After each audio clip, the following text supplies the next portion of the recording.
দ্বিতীয়বারের ভ্রমণ। হযরত ইসমাঈল আলাইহিওয়াসাল্লাম যুবক বয়সে জুরহুম গোত্রের লোকদের কাছ থেকে আরবি ভাষা শেখেন। এই গোত্রের লোকরা ইসমাঈল আলাইহিওয়াসাল্লামকে তাদের এক কন্যার সাথে বিবাহ দেন। এ সময় হযরত হাজরা ইন্তেকাল করেন।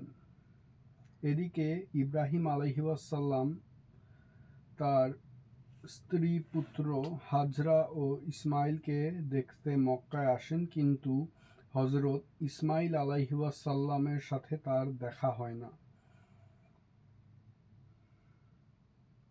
হযরত ইসমাঈল আলাইহিওয়াসাল্লামের স্ত্রীর সাথে তার কথা হয়।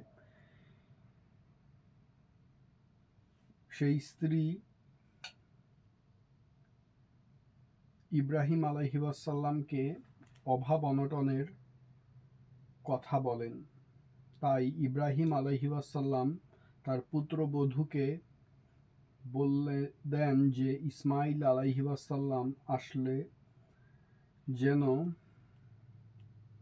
সে তাকে বলে যে ইব্রাহিম আলাইহিওয়াসাল্লাম তাকে ঘরের চৌকাঠ পাল্টাতে বলেছেন। ইসমাঈল আলাইহিওয়াসাল্লাম এ উপদেশের তাৎপর্য বুঝতে পারেন। তিনি তার সেই স্ত্রীকে তালাক দেন এবং অন্য এক মেয়েকে বিয়ে করেন। সেই দ্বিতীয় স্ত্রীটি ছিল জুরহুম গোত্রের সর্দার মাজাজ ইবনে আমরের কন্যা।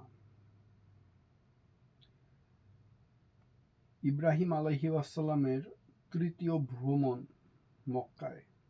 হযরত ইসমাঈল আলাইহিওয়াসাল্লামের দ্বিতীয় বিয়ের পর ইব্রাহিম আলাইহিওয়াসাল্লাম পুনরায় মক্কায় ভ্রমণ করেন, কিন্তু এবারও পুত্রের সাথে তার দেখা হয় না। পুত্রবধূকে তাদের ঘর সংসারের অবস্থা জিজ্ঞাসা করলে তার পুত্রবধূ আল্লাহর প্রশংসা করেন। হযরত ইব্রাহিম আলাইহিওয়াসাল্লাম সেই পুত্রবধূর মুখে আল্লাহর প্রশংসা শুনতে পারার পর তাকে বলেন, ইসমাঈল আলাইহিওয়াসাল্লাম এলে তাকে বলবে সে যেন তার ঘরের চৌকাঠ ঠিক রাখে।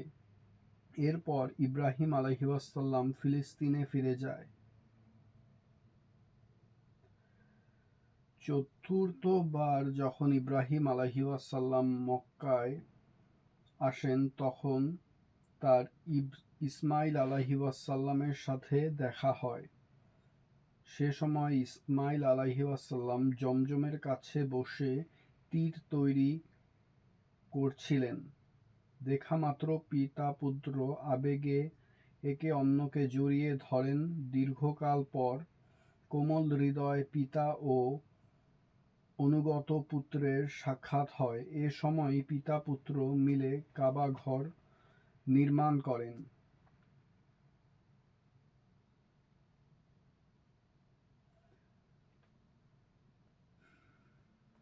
এবং ইব্রাহিম আলাইহিওয়াসাল্লাম বিশ্বের মানুষকে হজ পালনের আহ্বান জানান।